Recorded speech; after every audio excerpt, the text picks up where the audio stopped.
Namaskar, dear devotees and friends. This Wednesday evening, we'll be reading and discussing from the Gospel of Bhagavan Sri Ramakrishna, English page 861 and Bengali page 931. Let us begin with this mantra.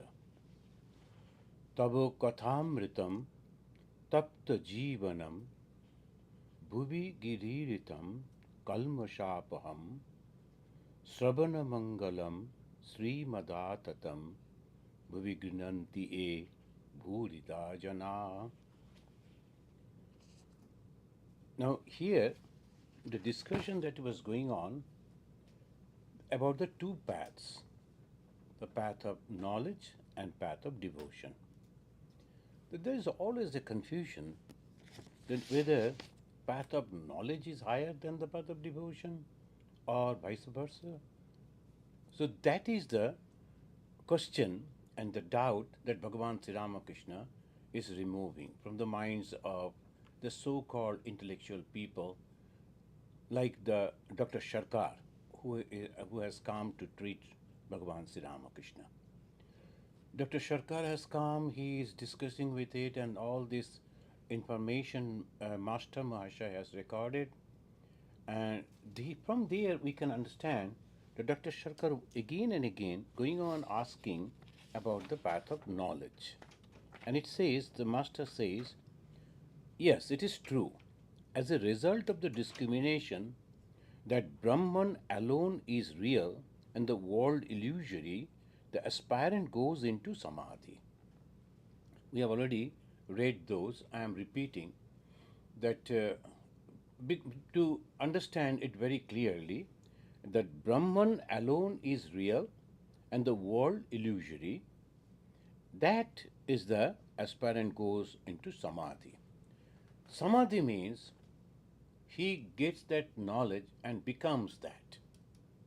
Goes into samadhi means he goes into that and then afterwards come back the same old man, not like that. He's completely transformed. What? About the reality of this world. What is the reality? That this is nothing but the consciousness. Anything, everything that we see, we touch, we hear, we smell, we taste is nothing but the same thing, consciousness. And when we get this type of thing, then what happens? The unique way of transformation within the mind, and he goes into samadhi. Then for him, the forms or attributes of God disappear altogether. There is no God, there is no form, there is no, oh, God is very kind, God is merciful, nothing, all these are useless. Because it is only consciousness that I see everywhere. So that is the way it goes. Then he does not feel God to be a person. Friends, we have to understand that this is the highest knowledge, the jnana, where when we say person, an individual self, it mixes with the eternity.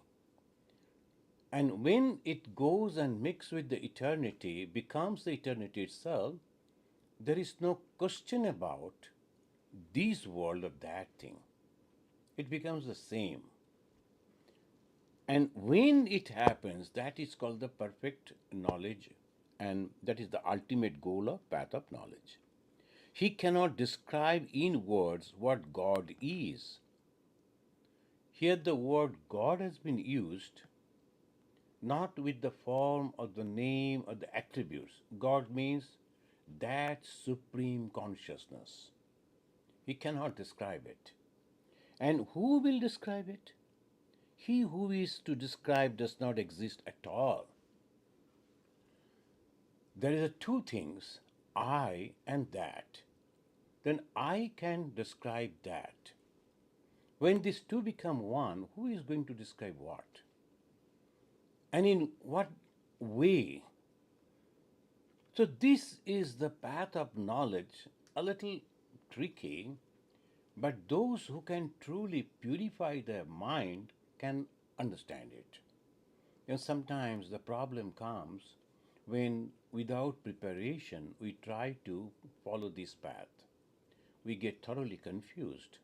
And after some time, after some practices, either we become agnostics and we give up this path of religion, criticizing that this is not a valid path and religion has nothing to do. But in reality, that is the ultimate thing, that you are becoming conscious.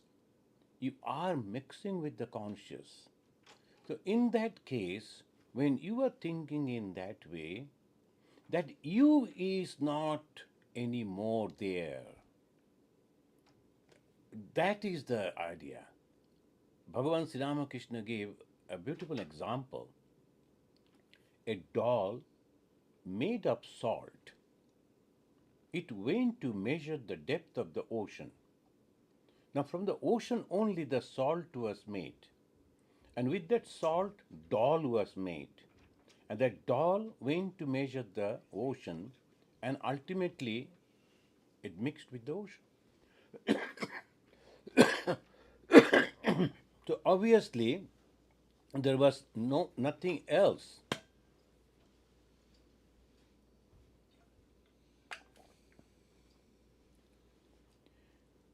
And Master is telling, therefore, people compare bhakti, love of God, to the cooling light of the moon.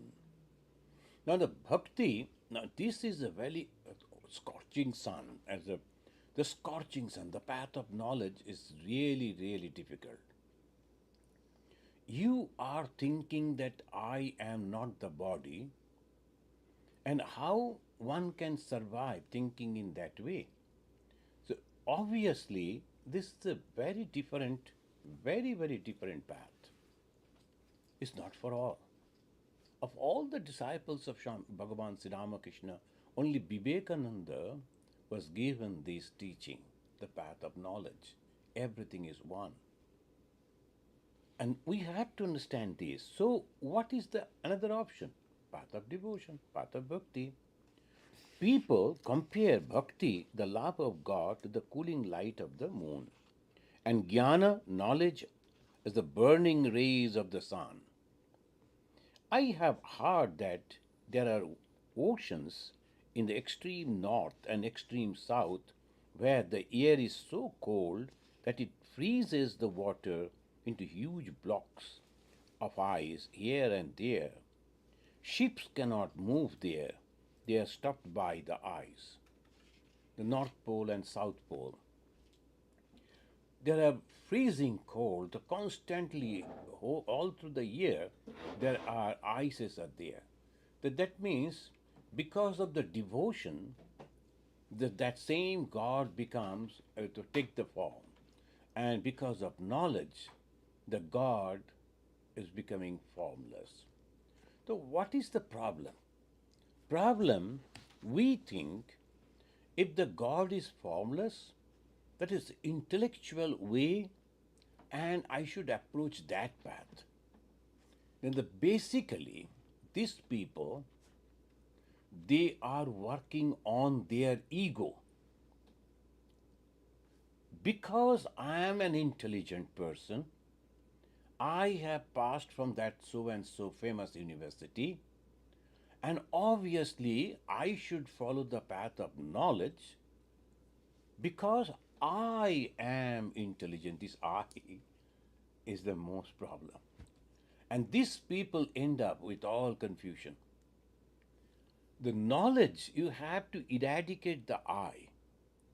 In devotion, you have to make that I so big that it becomes God itself. I am the Son of God. I am the daughter of God. I am the servant of God. So, like that, I become the God itself for the path of devotion.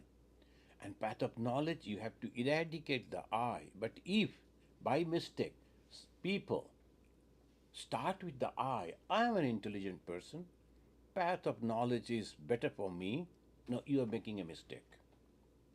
It is not that I. So this we have to. Why I am telling this? Because I receive a lot of letters. Because some people they listen to or read perhaps the Advaita Vedanta, and without having the basic preparation for the Advaita Vedanta, we have already read. Bhagavan Sri Ramakrishna is mentioning, if you have to understand the pulse, then you have to stay with the doctors. As an apprentice, you have to work with that. Or even this thing that any trade that you like to take, you have to go with that experienced person. You have to be an apprentice with that person. And then only slowly you will learn that. And similarly, you have to prepare your mind for Advaita with knowledge. There nothing is there but consciousness. The I also vanishes. I am following. No, it is again the duality. I am meditating. I am following. I am.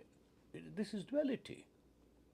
When there should not be any I received the letter that the problem is there, but I am not thinking. Then what is the? So you should not go into that confusion. This is very simple. From one, everything has come.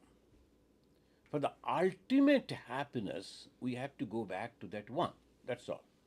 Now, there are two ways. One, the path of knowledge, another, the path of devotion. What is the path of knowledge? That I am that God. But at this moment, I'm not ready to think in that way because I have the feeling of my body. I have different type of responsibilities that I have to perform, I have to attain to. How can I think in that way? It is not necessary. There, Shama, Dhamma, Upurati, Titiksha, Shraddha, Samadhan, all these different type of practices, those who try to do, let them do, and then only it is possible. Otherwise, it will be really, really difficult. So this is the way when we are thinking. So it is better to go for the path of devotion. Why? You can remain your I. You are retaining your I. I am the disciple of so and so. I am the son of God. I am the daughter of God. And by that way, I will retain, but dedicated to the God. The path of devotion is more. That's why Bhagavan Sri Ramakrishna said it is like the moon. Light is there, but very cool light. It's not like the sun scorching the light. And he is mentioning, the doctor is mentioning again, then in the path of bhakti, the aspirant meets with obstacles. See, again, the doctor, as because he is a man of science, that pride is there, we can understand from his words, and he is thinking, in the path of bhakti, in the path of devotion, there will be obstacles. They won't be able to worship the God in proper manner and all that. That's the wrong idea. And sometimes we think that I don't know Sanskrit. I cannot pronounce the mantra properly. I do not know the paraphernalia of performing the yajnas. And it is nothing. It is all external. The devotion means it's like a child crying for his mother. That's all. That's why Bhagavan Sri Ramakrishna said, can you cry? That's all. I am crying for my mother, I am crying for my father, I am calling my mother and father. That's all. That is called devotion. I have a great faith that mother is there. And if I cry, if I call, the mother will surely come and attend to me. That much. A belief, a faith. People may say, well, that is the problem. We have not seen God, we have not heard about God, we have not touched God. How can I believe it? We believe many, many things without doing all that. When you read the geography, we read about different countries, different weather, different all this. Do we really visit all those countries? Have you seen those? Some people visited, they have given the map, they have given the description, we believed it.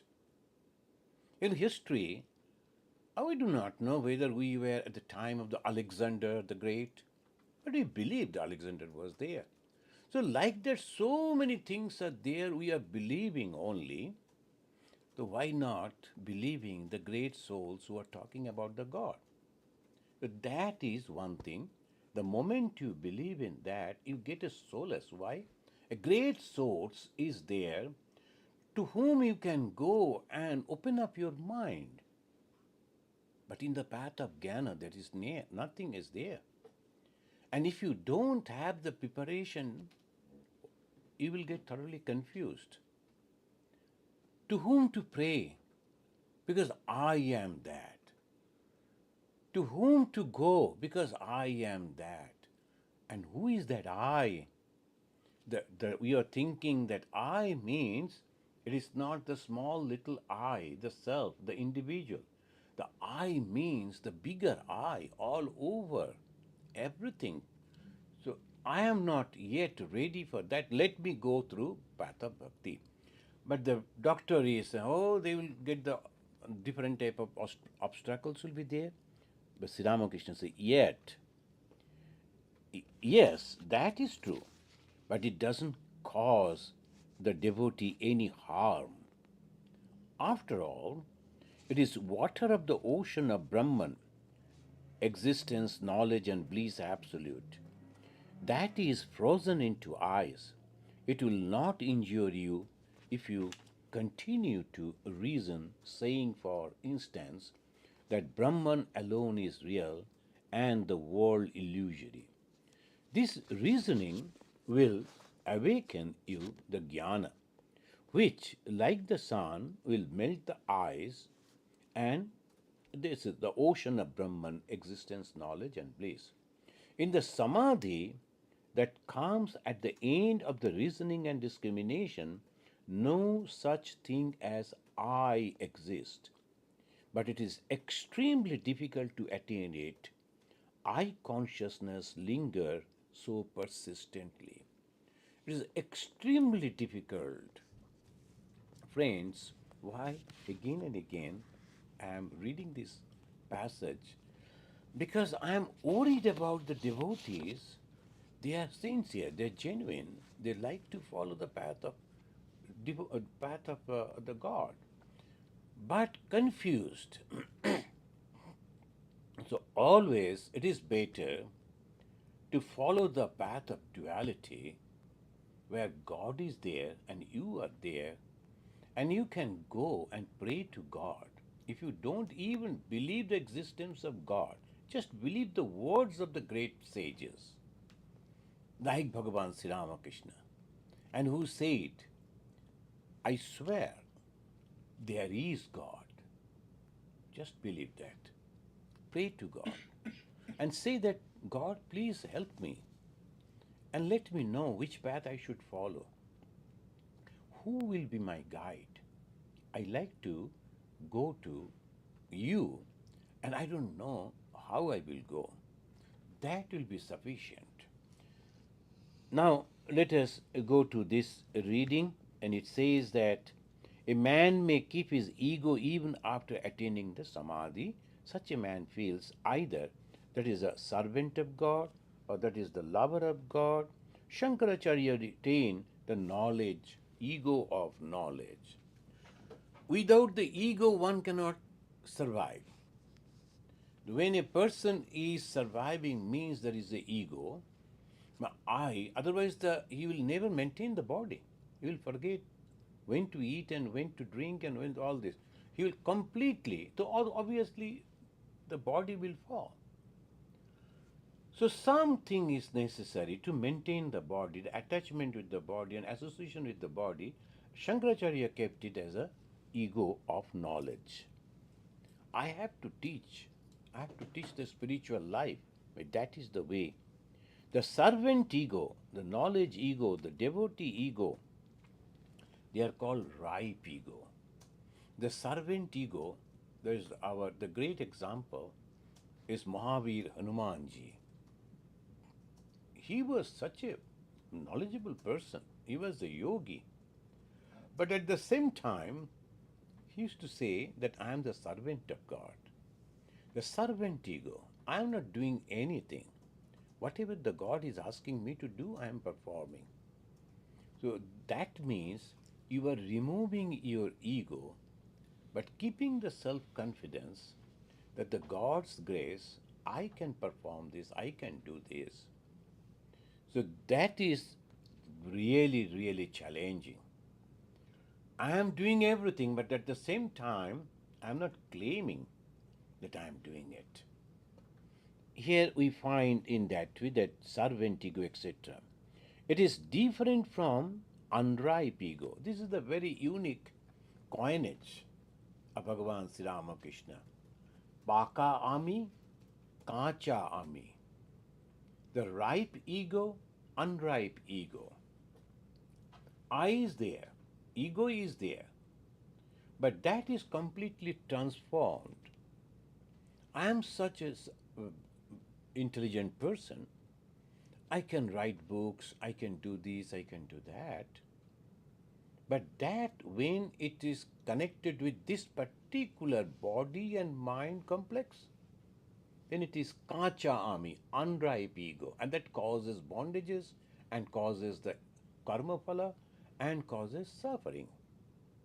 But same thing if it goes opposite, that I am the servant of God, I am the son or daughter of God, same thing we are doing, but no connection. So this is the uniqueness.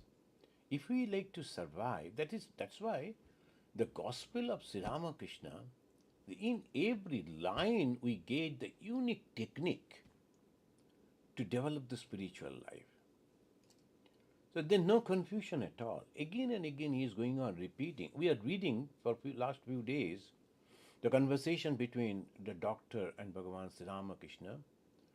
The doctor is bringing different type of the ideas and different discussions. Sri Ramakrishna constantly going on in the same line. The path of knowledge, path of devotion. Both are valid paths. But you have to ask yourself, am I really ready to follow the path of knowledge? Because it is very, very challenging, very difficult. Because there should not be any iota of ego, but at the same time I will be surviving. So there is another path, the path of devotion, where God is there, the duality, but at the same time I am completely dedicating my ego at the feet of the God. Ego is there, but I am dedicating it to God. So that is a unique way to transform, and he gave the two words, Pakami and Kachami. The ripe ego means I belong to God. Whatever I do, that's because God has asked me to do. And he feels like that. And he will never harm anyone. Sometimes people may say that if the person is thinking that I am hearing the words of God, oh, that is terrible. Sometimes some people, they self-hypnotize themselves. Then start saying, I am not ordinary person. I am divine. God is directly talking to me. No, for sure. That there is something problem in their own mind, in their brain. They cannot be like that. These people, they'll be so humble, so genuine, so dedicated. And they will never say like that. Because they will forget about I. It is only the God asking me, so I am doing, and all those work will be for the betterment of others. For the betterment of others. And there will be no hypocrisy and no selfishness, no selfish motive. So obviously we should not mix up. Some people sometimes they hypnotize themselves, they start thinking in that way, and they harm a lot. Not only themselves, but also the people around him. So this one should be careful that when he said ripe ego, it is different from unripe ego, which makes one feel I am the doer, I am the son of a wealthy man. I am learned. I am rich. How dare anyone they criticize me? A man with an unripe ego cherishes such ideas. Suppose a thief has entered such a man's house and stolen some of his belongings. If the thief is caught, all the articles will be snatched away from him. Then he will be beaten. At last he will be handed over to the police. The owner of the stolen good will say, "Oi, you know that this rogue doesn't know whose house he has entered." That's a, the ego. He has, that person took something and you have got back. But even then, all this. So this is for the unripe ego. After realizing God, a man becomes like a child of 5 years. Why? One little girl came, almost the 5 years, 6 years old. I was asking, "Hey, what is your name?" And the mother, the father, the grandmother, all they told, "Tell your name, tell your name." She will never say. Then I, just for the fun, I told, "If you tell your name, I will give you a candy." She took the candy but didn't say the name. Why, Because the association of the name and the form is not there. A man, after the realization of God, he becomes just like that. He cannot identify the body and the name together. It's so simple they become, so pure they become. The body, it has a name, and the name belongs to me. That conception, the I conception, the ego is completely absent. And that is why it is pure. What is purity? Purity is completely free from ego. That is purity. It is impossible. That's why that Jesus said, "Blessed are those who are pure in heart, for they shall see God." And it is not so easy to become pure, completely free from that ego. It's not so easy. Swami Vivekananda said, "Each soul is potentially divine." What is the divinity? Same thing. Same, free from ego. The whole thing comes ego. We are separated from God because of the ego. We can't see God because of the ego. Constantly, ego is covering our eyes, blocking our sight. We cannot see the God which is everywhere. If God is everywhere, then why I can't see Him? Because only one thing, the ego. And that is the thing that we have to remove. The ego of such a man may be called ego of a child, ripe ego.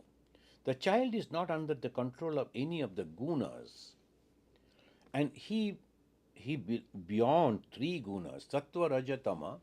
There are three gunas. Those who are associated with the Vedanta or Indian philosophy, they know the gunas are the main factor in Indian philosophy. What are the gunas? Sattva, Raja, and Tama. In Bhagavad Gita, in great details, it has been described. What is Sattva, what is Raja, and what is Tama, and in all details. The Sattva, Raja, and Tama guna. In one word, we can say the Sattva means all good, and Tama means all bad, and Raja is a mixture of good and bad.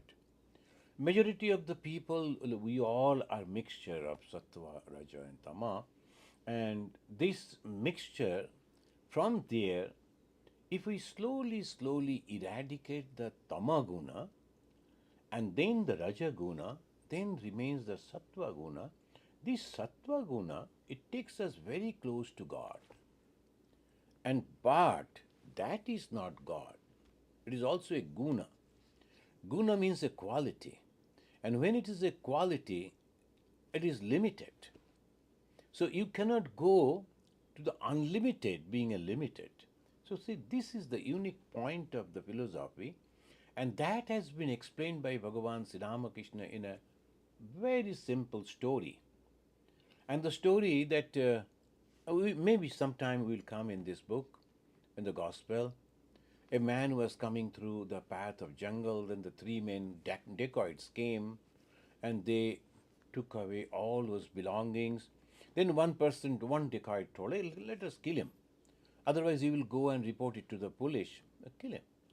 The second one told, oh, no, it is not necessary to kill him because it is a big jungle, and let us just tie him in with a tree and let us go.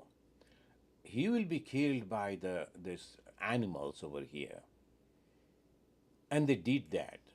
But after some time, the third one came back, untied him, and told, it's come, I will show you by which way you can reach to your village. He took him to the corner of the jungle and showed him, if this is the path, you straight go and you will reach to your village. This man was very happy and told him, you are such a kind person. Why don't you come along with me? Then he said, no, I am also a dacoit. I am also the member of these three batch. So if I go, the police will catch me. I cannot go. In a simple story, if you have a quality, even it's a good quality, but that also won't take you to the ultimate. So telling the truth, helping the poor, making the this and that are good qualities, sattva quality.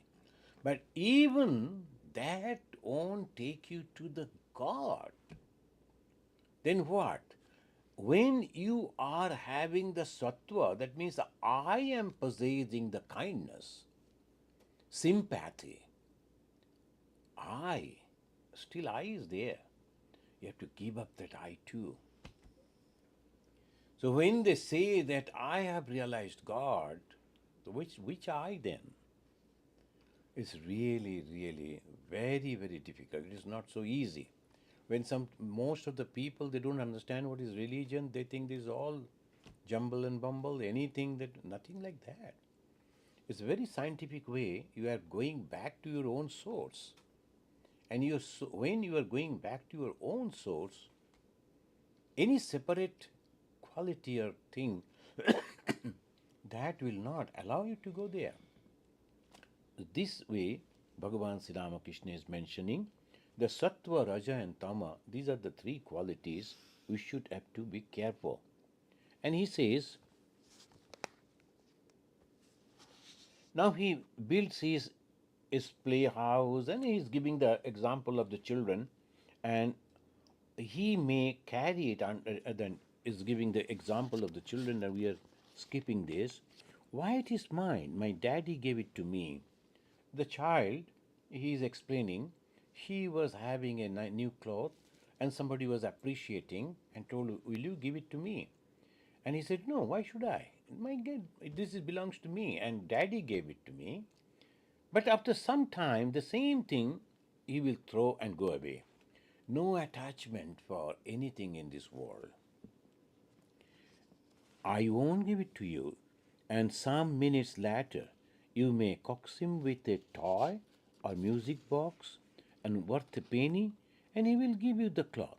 Again, a child 5 years old is not attached even to sattva. Even to sattva. He is not attached to that too. You may find him today very fond of his playmates and the neighborhood. He doesn't feel happy for a moment without seeing them. But tomorrow, when he goes to another place with his parents, he finds new playmates. All his love is now directed to his new friends, and he almost forgets about the old ones. So there is no attachment at all. That is the uniqueness in a child. Wherever they go, they immediately find some friends and they'll be happy with them. And then afterwards, along with the parents, they move. They develop friendships with some others and they're equally happy. But when we grow up, we cannot do that. Why? Because in the meantime, ego has developed. I is there very much. So my friends over there, they were good because I could understand them, they could understand me. But as new people, I have to understand them slowly. But now, so this because all these hesitations because of the I. But the child has no I. That is exactly what Ramakrishna wants to say, that they are having a new cloth. If you ask them to keep that, they won't share it. And they'll be going on constantly telling, my daddy has given it, I am not going to share it with you. But again, sometimes afterwards, if you give a toy, immediately he will also give that cloth, or maybe just throwing it and going away. They have the friends today in this locality and next day somewhere else. That shows that the gunas, no attachment is there. Then there are ego of old age.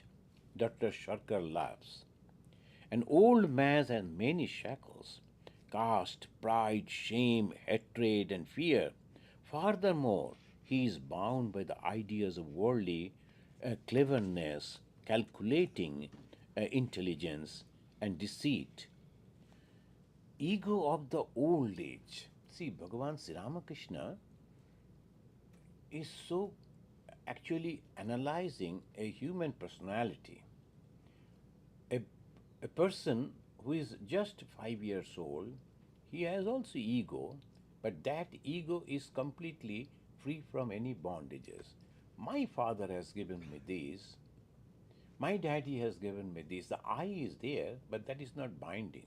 But when he becomes old, that becomes completely different. And it says, if he is angry with anybody, he cannot shake it off easily. Perhaps he keeps the feeling as long as he lives. Again, there is the ego of scholarship and the ego of wealth. And ego of old age is an unripe ego. And to the doctor, there are few men who cannot attain knowledge of God. Men fond of their scholarship, fond of their education, are proud of their wealth. These people cannot realize God.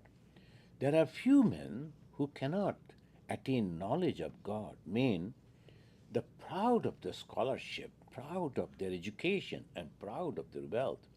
If you speak to such people about a holy man and ask them to visit him, they make all kinds of excuses and will not go. But in their heart of hearts, they think, why? We are big people ourselves. Must we go and visit someone else? So here we find a completely different Sri Ramakrishna, a psychologist. He can understand a man's mind. So actually, we the human being, we are nothing but our thoughts. Our physical body may be different, but thoughts are all same. And these thoughts come from these three gunas, sattva, raja, and tama. And all are attached with I, the ego. The Bhagavan Sri Ramakrishna has gone to that root, the I. That's why he said, if you can eradicate that I, all problems are solved. And here he is analyzing how the ego is slowly developing and binding a man, but ego has no existence actually in reality. We are just imagining. There many a times I said, when we put our finger on this body and say I, the most of the time we see in the drama and the movies, and the people will be all beating their chest and say I. What is this I? This body? Body has changed a lot. It was a small little baby, then it has changed. It is going to change all the moment. The which body I mean, the I. If this the mind, mind is also changing, all through changing. Then which I then I mean? Actually, there is nothing I can say it is I. But it is a hypothesis we can say, I. But and that is binding us. We have imagined that I thee is this. And this peculiar imagination is actually binding us to realize God. We cannot realize God because of this imagination, this I. That's why we have to give up our I. And how to give up? Through discrimination, the path of knowledge. I don't belong to this. I am not this. I am not this. And another is, I belong to the God. So obviously, I will be there, but that is going to the God, and that makes your mind completely free from the attachment. Then ultimately it comes to the Bhagavan Sri Ramakrishna said to the doctor, there are few men, and then he said, a characteristic of tamas is pride. Pride and delusion come from tamas. Friends, many of you know the 16th chapter of the Bhagavad Gita is only first three verses, first three mantras. It gives what is sattva guna. For 1, 2, and 3, these first three verses in the 16th chapter. Then all those verses are dedicated to indicate what are the bad qualities. Whole chapter. First three, I think it is 26 the qualities, and that is divine qualities. If we are developing those divine qualities, we become God ourselves. But then afterwards, it's completely different way. And it says that, and if you are,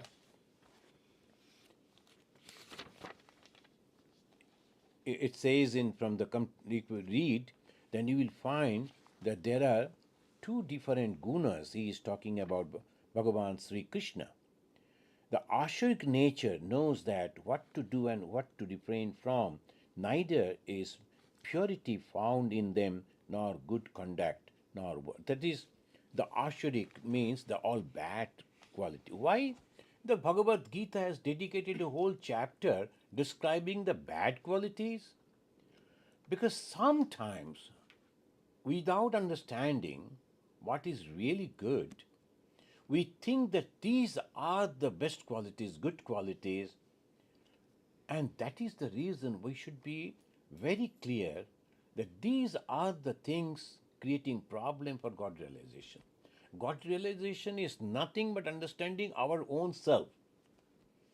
And what will happen after that? We will be completely happy. Whole life, human life is nothing but the pursuit of happiness. We are everything that we are doing only for the happiness. And in the extreme, it calls it bliss. And when we are pursuing for that, what are the problems? These are the problems.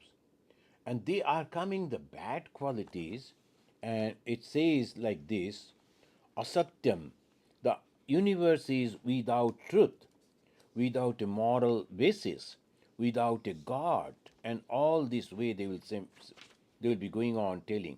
Holding this view, these ruined souls of small intellect, and they will say, rise are the enemies of the world. And they will say, filled with insatiable desire, full of hypocrisy, pride, arrogance, holding evil ideas through delusion, they work with impure resolve. This is very, very important. The 10th verse of the 16th chapter is full of hypocrisy. And they go on doing in such a way, they are hypnotized by themselves. They think that they are doing very good work, but they are actually completely hypocritic, and the hypocrisy has reached in such a point that they don't understand that this is the hypocrisy that he is making. He is thinking in something, doing something, saying something, and that becomes so natural, normal for him, he thinks that is normal. That hypocritic person and full of pride and arrogance, holding evil ideas through delusion, and beset with immense care, ending only with death, regarding gratification of last and the highest, and the feeling sure that it is all is like this. So one after another is going on in this way. This today has been gained by me. This desire I shall obtain. This is mine, and this wealth also shall be mine in future. Bound by hundreds ties of hope, given over to lust and worth, they strive to secure by unjust means and hoard of wealth for sensual enjoyments. And 16th chapter, if you read from the fourth and fifth the verses, you will find in great details it has been given by Bhagavan Sri Krishna. These good qualities and bad qualities, both are coming from God. Now, God has come as an avatar and He is teaching us. See, both are mine, but don't go and take those bad because you will suffer. And rather, you take up the good. Now, He teaches us. Then He takes the examination and makes us deluded. There will be Maya, and those bad things are so lucrative. I think, oh, that will be very good. This is naturally, we all go for that. Then, moment you go for that, you are bound and you suffer. This is the problem. Now, if we think from the Advaitic point of view, everything has come from that Supreme Self. He has made himself the good person, good quality, bad quality. And if we realize that, then the drama is over. We need not to do anything. As long as we are in this drama, thinking this is my character, I am acting in this way, so obviously you have to play your whatever the things that you have to do, you have to do. So in this, it's better I go to the guru, a person who has already crossed this the field, and he is there to teach us. We go to him, ask, I am trying to get the happiness, and I have tried my hands in everything. Lot of wealth, name and fame, and social recognitions, but not getting happiness. How it is possible? You go to a spiritual guru, and guru will guide you. And there are two paths: path of knowledge, path of devotion. Whatever is suitable for you, you follow that path. And what happens? You eradicate I am unhappy, I am happy, that conception. I am happy, that conception will also go. Obviously, I am unhappy, that should not be there. And what remains is nothing but the happiness. Why? Anandeva khalu imani bhutani jayante. From the ananda, from the happiness only, we have come, we have born. Our source is happiness. So surely we will get back to the happiness. We will realize happiness. But in the pursuit, because we have that the Creator has made us to play these roles, if we think in that way, I am just playing my role, then there is no bondage. He has made me a sannyasi, a monk, and given me this type of ideas and this type of influences, and I am doing my job, and in the way I am trying to help people and not being attached to anything. He has made you a householder, and you are performing your duties, and on the way, whatever you are doing with all sincerity, but not attached by that way. That's all. So, two things, one thing is very common in both: attachment. If you are attached to this monastic life also, then you are bound. That's why Swami Vivekananda said, this is also a chain, though made of gold. The sannyasi, the monastic life, is also a chain. It binds, though made of gold. And the chain in the household may be of iron, but that also binds. So, where is the common thing? I. I means this belongs to me. So only we have to understand this. Bhagavan Sri Ramakrishna is mentioning that it is said in the Purana that Ravana had an excess of rajas, Kumbhakarna of tamas, and Vibhishana sattva, rajatama, these three qualities. Those who knows about the Ramayana, the Western readers, Western listeners, maybe they will. This is the first time they are hearing the names of Ravana, Vibhishana, Kumbhakarna. There's a beautiful story in the Ramayana. They're all three brothers, but these are the qualities. If you have not read, it is better to. And there are movies also. This Ravana, he was a great scholar, and also he practiced spirituality.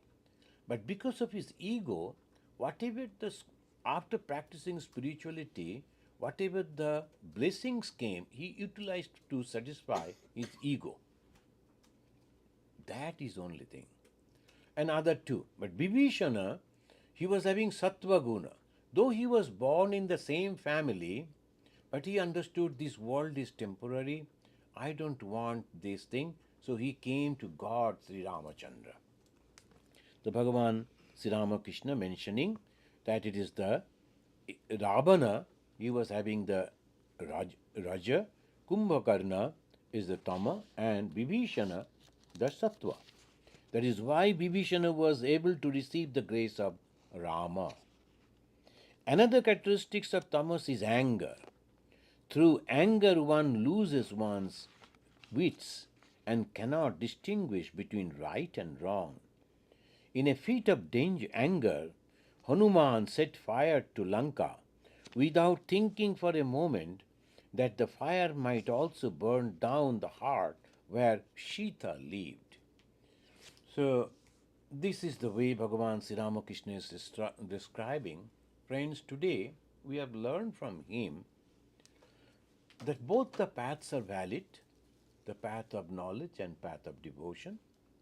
But I have to understand, am I ready to follow the path of knowledge? Because there you are left alone and there is no one to guide you, to help you. There is no one for you to go and pray. So obviously, that is a very, very challenging path. And when I am in the world, I am working and earning money and maintaining a family, I have many commitments.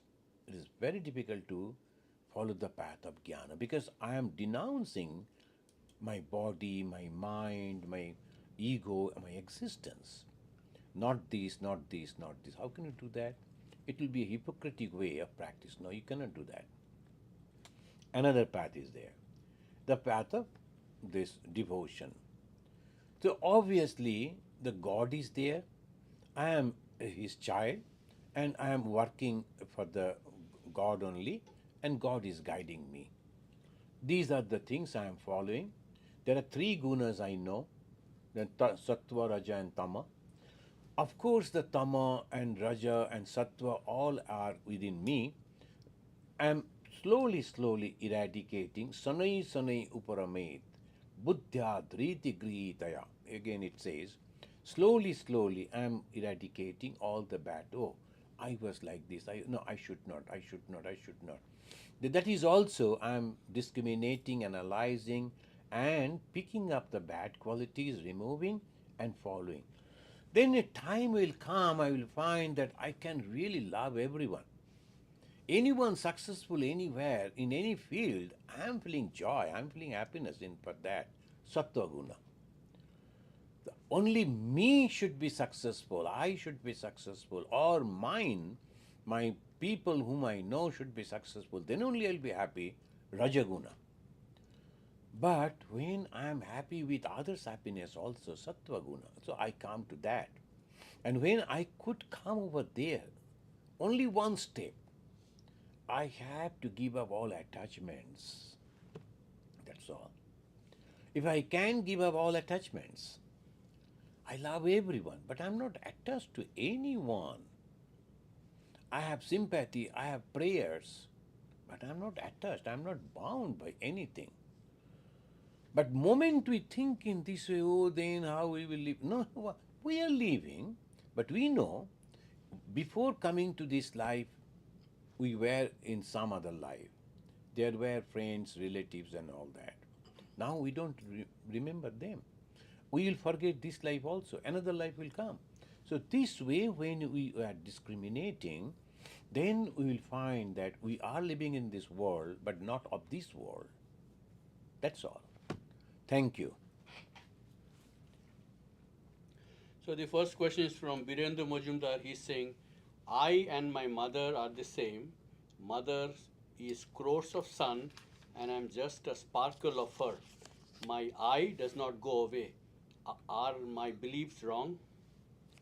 And you need not to bother about how many sons your mother is having. The Divine Mother, everything belongs to her. But I have a mother, that is yours. So if you think in that way, I and my mother, that's all. Of course, you are in the right thinking, in the right way you are following. Thank you. The user SM is asking, I am performing action. For example, I am giving water to a homeless person and going away, and then offering, giving that to Thakur and Ma. Is my concept correct? Of course. See, there is nothing but God. That poor person that you are thinking is also that living God. And it needs the water from you, and you are giving that, thinking I'm offering the water to God. And then you are going back and offering it to God. Same thing you are doing, and nothing wrong. Same thing you are doing. Very good work that you are doing. Vidyut Majumdar is asking, if possible, I need little more discussion on individual small I and consciousness big I. How can I distinguish them in me? Okay. So, okay, Vidyut, then sometime when the discussion will come, we will surely discuss in that way. Okay. Let us chant this mantra and we conclude. Niranjanam nityam anantarupam bhaktanukampa धृतविग्रहं वै ईशावतारं परमेशमिड्यं तं रामकृष्णं शिरसा नमामः।